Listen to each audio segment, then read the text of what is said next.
Is Grab at $3.2 share price a multi-bagger? That's what I'm going to cover today. In doing so, I'm going to cover Grab's business model, financials, and finally I'll do a valuation to show the upside.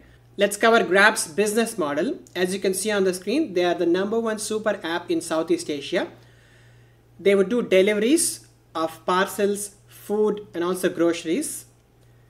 There is the mobility part in which they would do ride-hail services for people, and then there's also financial services in which they have the Grab Pay wallet.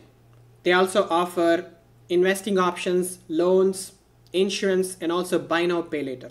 So overall, they have 3 different revenue segments. Deliveries contribute to about 50% of their revenue, but that is a low margin business. Mobility is about 40% of their business, and that's going to be a slightly higher margin than deliveries, but it's not too much. Maybe they could get to like 10 to 15% there. And with financial services, that only represents 10% of their total revenue, so it's not significant at all, but it's fast growing. If executed very well, it can get to 25% net profit margins, but within the area of Southeast Asia, there could be a lot of defaults of loans, and the currency itself is not too stable, right? So that's why I feel it's very hard for them to get the maximum net profit margin. So I'm still going to consider 10 to 15 net profit margins for those. It is also important to know that Grab operates in about 8 different countries within Southeast Asia, and they're not dependent on one single country to get that revenue. So it's actually a good thing that they are well diversified across different countries. They're also building an ecosystem, which is that super app, right, to have user retention. But they're also saying that by having multiple services in one app, they can keep the drivers busy, and therefore there will be less downtime for the drivers, and that's going to result in efficiency, and they're going to pass on those savings to the users. So that's a good business model. Let's now move on to the financials. As you can see on the screen, at current price of $3.2, their market cap is about $12 billion. For the past 12 months, they made close to $2.4 billion of revenue.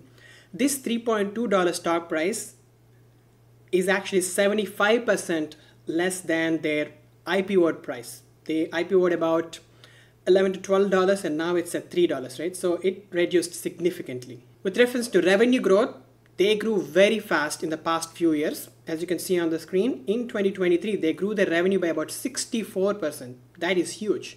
But the problem is for 2024, they only guided for 14 to 17% year-over-year growth. So that's a huge deceleration from 64% to about 15% growth. So that's a huge deceleration, and the growth seemed to have hit a brick wall. This is probably because of the competition. They compete with the likes of Didi, which is a Chinese-based ride-hailing company. There's Ola, and there's also Gojek. I think pronouncing it correctly, that's the biggest competitor. So this is a very competitive industry. When it comes to profitability, they lost about $430 million in the past 12 months. And in the most recent quarter, they posted a positive GAAP net income, but that's due to the interest that they have earned for their $5.2 billion of cash pile. So they are still making operating loss, and it also seems like Wall Street is not counting on them to make a profit. Let's now look at the balance sheet. As I said before, they have close to $5.3 billion of cash and cash equivalents, and they don't have significant debt. So we can give credit to this entire cash pile. So they are nowhere near bankruptcy. They have a long runway to go. Before I move on to the valuation, I want to show how the 3 different revenue segments are doing financially. First, I'm going to show deliveries, which is their biggest business. Almost 50% of their revenue comes from deliveries, which is a low margin business. But as you can see on the screen, they only grew 20% in the most recent quarter. So that's a huge deceleration. Then let's move on to mobility, which is slightly higher margin than the deliveries, but it represents close to 40% of their total revenue. And as you can see on the screen, it only grew 26% in the most recent quarter. And now moving on to financial services, it barely gets about $184 million a year. Compared to their revenue of $2.4 billion, this is less than 10%, right? So it's actually negligible amount at this moment, and it grew by 102% in the most recent quarter, but that's only from 28 to 56 million. So that's not significant amount. So we can easily grow in triple digits at this level of revenue, but it would be interesting to see how they are going to grow in future. Let's now move on to the valuation, and as usual, I'm going to show two different cases, one with reasonable assumptions and the other one with great execution. Before I show the numbers, please note that this is not financial advice. I'm not qualified to give financial advice. Let's look at the case with reasonable assumptions. As you can see on the screen, in the financial year of 2023, they made close to $2.35 billion of revenue, and I'm assuming 15% growth rate. Remember that for this year, they guided for close to 15% growth rate. So I'm assuming that they will continue that growth rate next 5 years. And as companies get bigger and bigger, it's hard for them to grow, but I'm still thinking that they're going to pick up speed back again and grow 15% year over year for the next 5 years. With that, they'll make close to $4.7 billion of revenue in 2028. With respect to net profit margin, I'm only assuming 10% profit margin because there is a lot of competition in this sector. All of them are low margin businesses. So in addition, they're also not so close to profitability, right? So they're at operating loss, right? Because they are offering a lot of incentives to the drivers to keep them in the ecosystem. So with that, they would make about $470 million of net income in 2028. I'm going to give it a premium multiple of 25 because this is a super app, right? So I have to pay a premium. With that, this company would be worth about $11.8 billion in 2028. Currently, they have close to 3.9 billion outstanding shares and they are slowly diluting the shareholders. But I'm going to assume that they're not going to dilute the shareholders from now on, with which they will have 4 billion outstanding shares in 2028. When I divide the $11.8 billion of market cap with 4 billion outstanding shares, I get a stock price of $3. But they have close to $5.2 billion of cash and cash equivalents, right? So that's owned by all the shareholders.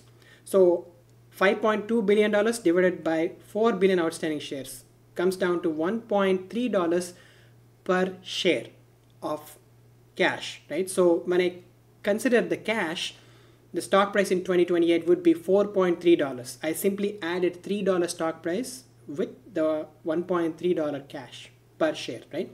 Currently, the stock is at $3.22, right? So that's about 33% gain in 5 years, which is not a good gain.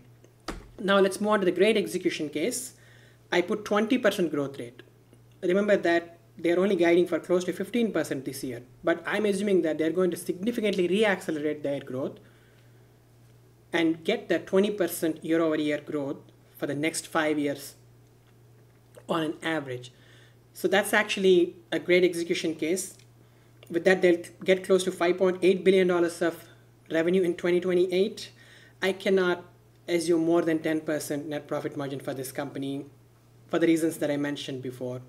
So they can get close to $600 million of net income in 2028. I'm giving it a premium multiple of 30 because they're growing slightly faster in this case, right?